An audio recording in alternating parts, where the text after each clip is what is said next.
We all know that mattress is one of the most important things on our everyday lives. But have you ever curious the process of a good quality mattress? Everything involved in the making? So, on today's episode, we're going to find out the process of making mattresses from the very first step until the final product here on Factory Story.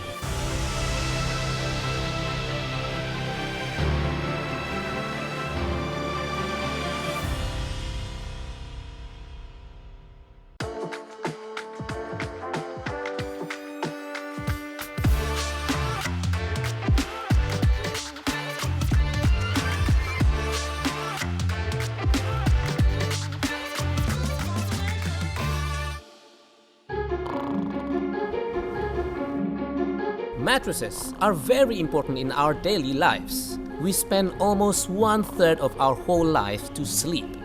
Therefore, it is undeniably important to choose a good and comfortable mattress to support our health and well-being.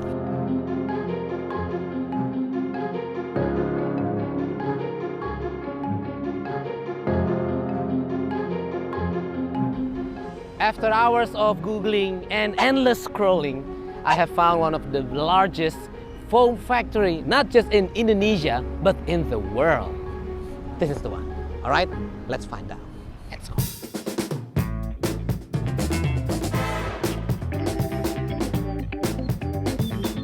So here we are at Innoak Foam Factory, and I'm about to greet one of their president directors.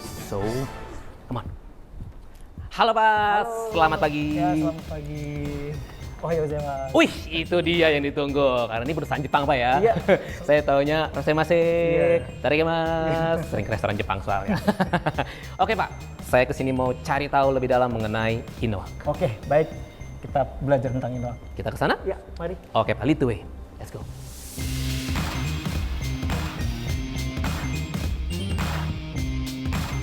Wah, Pak, ini kalau saya lihat pabriknya Innoak ini keren banget nih, Pak. Wah, Dan terima kasih. saya memang lagi dalam pencarian kasur yang paling nyaman yang pernah saya Oh, ya?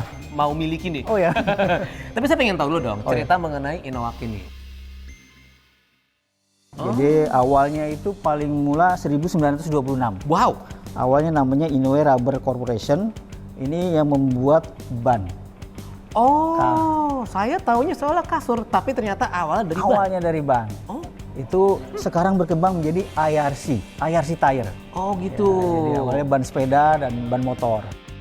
Oke, kemudian sekarang perkembangannya di Indonesia atau mungkin dari awal ya, Iya. sampai ke Indonesia itu bagaimana, Pak? Ya, jadi kemudian di tahun 1954 ini ditemukan teknologi busa oleh Profesor Otto Bayer. Oke. Nah, di saat itu Innoak kemudian mengadopsi teknologi busa dan mendirikan perusahaan busa pertama di Asia. Kemudian pemakaiannya ini berkembang sampai ke otomotif, di kasur busa, spring bed. Kemudian di Indonesia kita masuk di tahun 1972. Oh, sebenarnya udah lama masuk Sudah ke Indonesia, cukup Pak ya? lama, betul. Oh, kemudian mulai memproduksi kasur itu dari kapan, Pak, berarti? Ya, jadi sejak tadi ya pendirian tahun 1954 sudah membuat kasur busa. Oh, sebenarnya udah. Cuma memang produk busa itu kan macam-macam penggunaannya. Ya, ada yang dipakai di kasur, ada juga yang dipakai di industri, termasuk di otomotif seperti jok mobil itu juga busa. Oh, wow. Oke. Nah, ini kan kalau saya juga ngeliat nih, Pak. Ini contoh-contoh dari karet yang sudah diproduksi, Pak ya? Iya. Tapi saya juga penasaran sama yang itu tuh, Pak. Oh, yang itu busa-busa ini iya, ya? itu Ya. tembok warna-warni dari busa. Iya, jadi dari hasil busa poliuretan itu ada menghasilkan berbagai macam karakter ya. Ada busa general, busa yang dipakai untuk umum. Ada juga yang busa spesial, contohnya di busa yang anti bakar. Biasa dipakai di furniture khususnya untuk yang ekspor ya. Ada juga busa rebonded. Ini busa rebonded itu busa recycle. Cacahannya kemudian dibuat dilem lagi sehingga menjadi busa. Ada juga busa khusus filter foam. Ini tembus air, jadi biasa dipakai di outdoor sofa. Iya. Oke. Outdoor furniture. Kemudian yang juga saya penasaran ini Pak, bentuk-bentuk dari cuttingnya nih. Ada yang bentuknya seperti barisan piramida gitu ya. Iya, Ini ada betul. yang bentuk kayak coklat, itu juga Iya, kayak betul. ini Iya. apa yang membedakan? Ini sebenarnya sih tergantung permintaan dari customer ya. Ada yang kebutuhannya seperti piramida. Kalau yang agak besar tuh biasa dipakai untuk di ruang kedap suara itu kan ada. Iya. Betul. Ya. Oke. Kalau ini juga bisa dibentuk seperti kotak seperti ini, tergantung permintaan customer. Dan setiap permintaan ini pasti punya fungsinya dong ya? Iya, Pak, ya? tentu. Jadi nggak cuma sekedar cantik atau estetik Iya, aja. betul.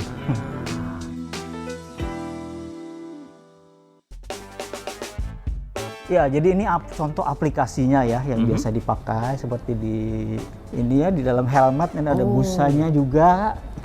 Oh ini Pak ya? Ini Iya. semua adalah foam dari Innowak nih? Iya. Kemudian juga ada busa untuk bra ya. Oh, saya nggak pakai bra hari ini Pak. Dan kemudian itu foam looper apa tuh Pak? Foam looper ini biasanya kita menyediakan busa-busa yang dengan ketebalan tipis ya, hanya 3 sampai 5 mm ya. Oh, Ini biasa dipakai di industri. Biasa Oke. sepertinya di jok mobil itu sebagai pelapis setelah kainnya itu ada busa. Ini apa lagi nih? Nah, sebelah ini busa yang biasa dipakai di industri ya. Nah, Industrial seperti foam. Nah ini ya Pak, berarti di dalamnya untuk jok motor ya? iya, ini untuk jok motor. Yang diperhatikan apa Pak kalau misalnya jok motor tuh yang bahan dipakai apa dan apa yang diperhatikan? Ya, yang paling diperhatikan tuh kan biasanya kekerasan busanya ya. Itu sudah standar dari produsen sepeda motor. Mereka meminta kebutuhan busa seperti ini. Jadi kita yang menyiapkan busanya tersebut. Oh.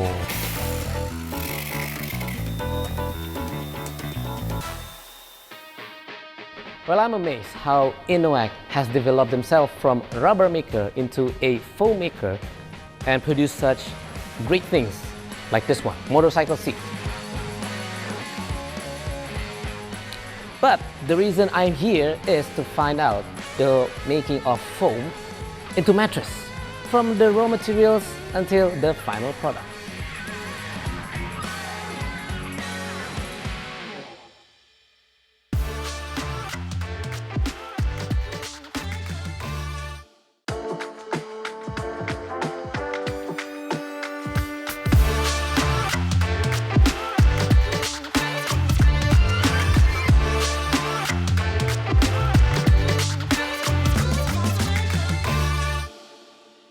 Fun factory story! Foam mattresses are not to be dried in the sun too much. The fact is, foam mattresses that are dried under direct sunlight can be deflated more easily and the pores of the mattress will be damaged, which that cause the texture to harden.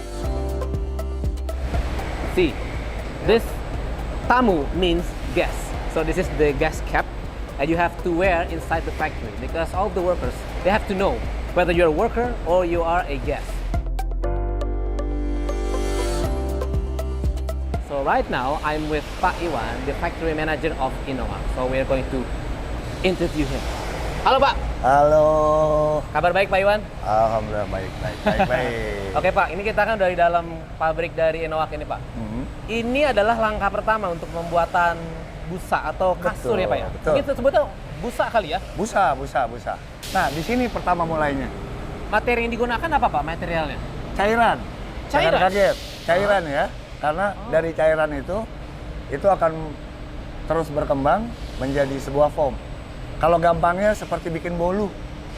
Kue bolu dari adonan itu berkembang menjadi kue. Oke. Begitu. Jadi per lotnya kita buat 60 meter. Dan ini setiap hari Pak seperti ini? Setiap hari. Dan kita terus buat, sekali buat, kita potong per 60 meter. Kalau produksinya lebih dari 60 meter, 600 meter lebih pun kita buat. Tapi kita potong 60. Proses ini kan chemical ya. Jadi kestabilan proses itu penting. Ya.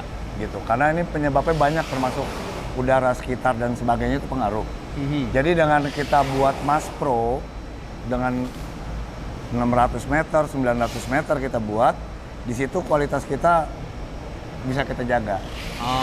Teknologi apa sih digunakan? Ya, Ini pabrik yang di Plant Cikupa. Ini juga baru jalan kira-kira 1 tahunan. Ya. Dan kita sekarang datangin mesin foaming ini. Itu mesin yang terbaru. Dan tentunya makin baru, tentunya itu udah makin lebih ramah lagi terhadap lingkungan, terhadap energinya dan sebagainya. Nah, itu penting tuh Pak, mengenai limbah kan, penghijauan gitu kan. Kita sebutnya Innowag pasti mau bersahabat lah sama lingkungan. Iya, pasti. Sekarang pengaturan Innowag sendiri terhadap limbahnya dan kontribusinya tuh gimana Pak? Iya. Kita tidak ada limbah cair. Yang ada limbah, ini ada busa yang tadi panjang, ya, panjangnya 60, terus 2 meter semeter. Ya. Waktu kita bikin kasur, itu sampingnya kita buang. Oke. Ya, atas bawahnya kita buang. Ya. Berarti ada sampah dong, Pak? Iya. Tidak. Oh. Yang potongan tadi, mungkin tadi udah di-explain yang rebonded. Oh. Nah, inget dong. Berarti diolah lagi jadi kasur baru atau jadi busa baru ya? Di situ kita hancurkan, kita buat perekat, itu menjadi kasur ortopedi. Ada O2 yang dilepas. Ya. Ya. Makanya tadi saya bilang emisi ya. Emisi, iya. Makanya saya bilang saya coba beli yang terbaru sehingga gas buangnya itu juga sudah reduce, sudah kecil.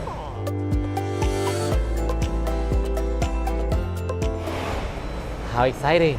Ini bisa kelihatan bisa kayak ular ya. Oh. Nah, ini lagi dipotong. 60 meter artinya. 60 meter. Right now, I'm with Mr. Yudi. He is the assistant manager of the factory. And we are on the second phase of foam making, and that is foam cutting. And let's dig deeper.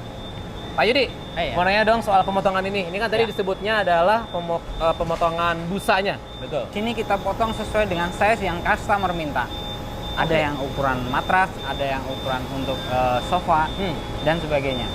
Di sini kita mempunyai fasilitas seperti cutting rotary untuk horizontal, cutting hanseng untuk horizontal, dan juga ada cutting vertikal. Bagaimana untuk pemotongan kasurnya supaya dipastikan tuh benar-benar presisi sama terus nih ukurannya? Ya, di sini kita punya equipment dari potongan busa yang panjang tadi, kita potong sesuai dengan ukuran 160, 180, dan ada 120. Di situ kita setting secara otomatis. Untuk ketebalannya, kita potong menggunakan rotary cutting.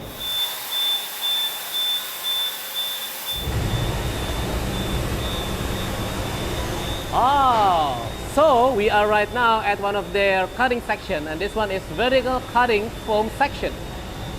As you can see, that's how it's done. Jadi ini ngukur ketebalannya gimana, Pak? Ya, kalau di sini kita equipmentnya namanya cutting vertikal. Jadi kita memotong untuk ukuran panjang dan lebarnya. Jadi ukurannya ada di meja. Dengan stopper, kita ada stopper di bagian kanan. Nah, ukurannya ada di meja tersebut. Di sini ada ukuran masing-masing sesuai dengan kebutuhan.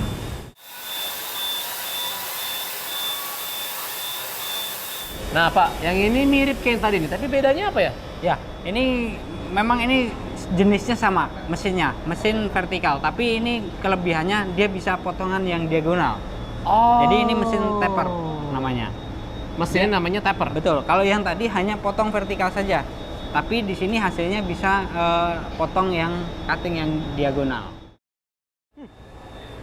The process of foam coating is very crucial because this is the part where the foam are going to be customized into different shapes. Sofas, mattresses, even motorcycle seats, and even also your cushion on your helmet. It can be anything. But one thing for sure, every foam produced is always in its finest quality.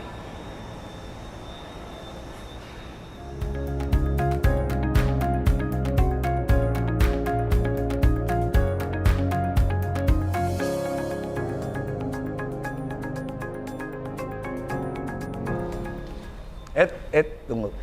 Maaf, ganggu. Bentar ya. Nah, ini yang saya namakan 7 zone. 7 zone mattress ya, Pak ya? Ya, yang zone generasi 2 ya. Oke. seven zone-nya di mana ya Pak? Oke, 7 zone itu ada 7 zona badan kita. Kepala, pundak, pinggang, ya. paha, dan kaki. Ya. Ya. Di situ kita berbagi dengan beberapa foam, tapi ini kita inovasi lagi dengan satu foam, tapi dengan zona kekerasan yang berbeda. Wow. 1, 2, 3, 4. Artinya 1, 2, 3, 4, 5, 6, 7. Coba lihat, ini konturnya beda-beda. Oh iya. Ini ada 3, shape-nya, ini 2. Artinya di sini bebannya akan berbeda semua.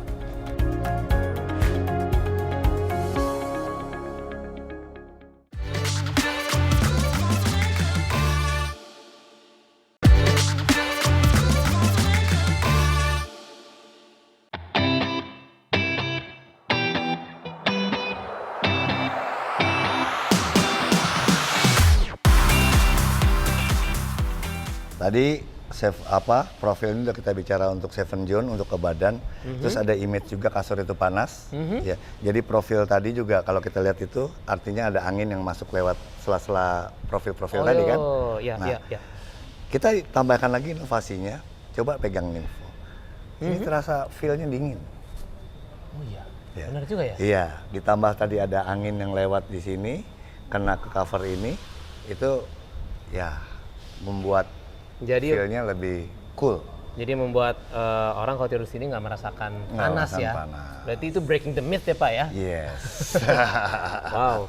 So with this kind of innovations from Innowat, I think they're ensuring the customers when they bought this kind of mattress, they will feel the benefits of 7 zone into their body.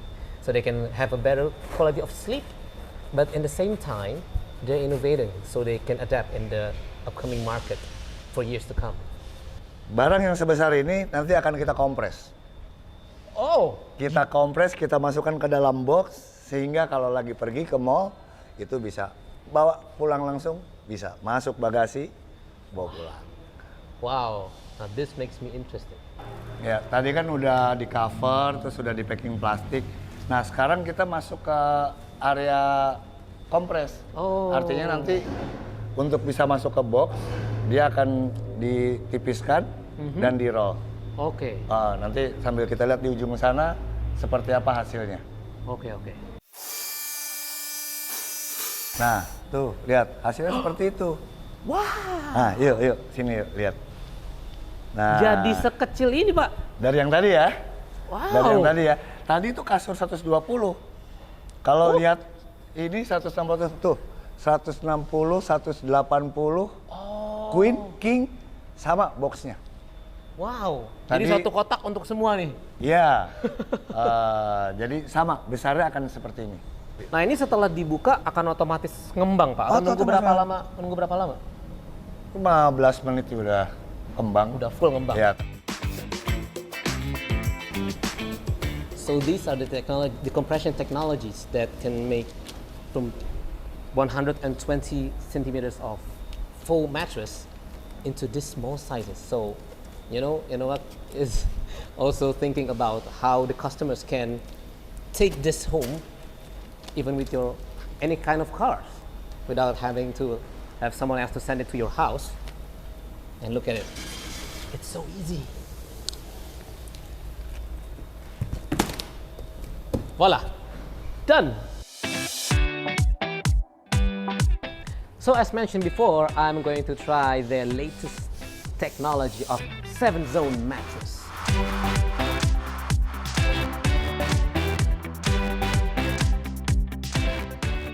Ya, silakan Mas Ferry. Langsung aja. Ini alatnya, silakan. Tiduran di atas tadi. Oke. Sudah benar posisinya seperti ini? Sudah, cukup. Alright. Alat ini berfungsi untuk mengukur body pressure.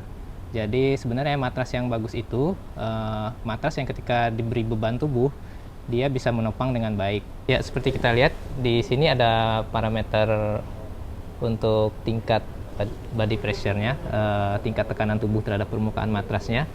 Nah berdasarkan parameter tersebut bisa kita lihat di matras ini tidak ada kita lihat area yang berwarna merah, orange, bahkan kuning. Jadi itu tandanya matras ini bisa mendistribusikan tekanan tubuh dengan baik.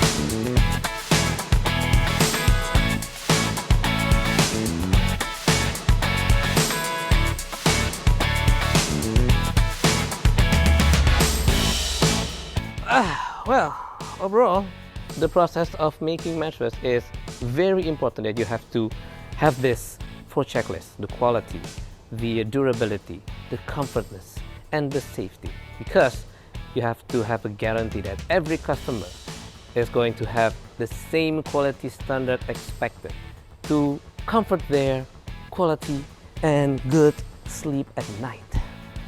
And now you know how good quality mattresses are made and manufactured. And if you're curious on how everyday things are made, you have to follow my journey, Fedi Budiman, in Factory Story. Oh, I think I'm going to take a quick nap. Oh, so comfy. Guys? Hello? Guys? Are you leaving me alone? Guys?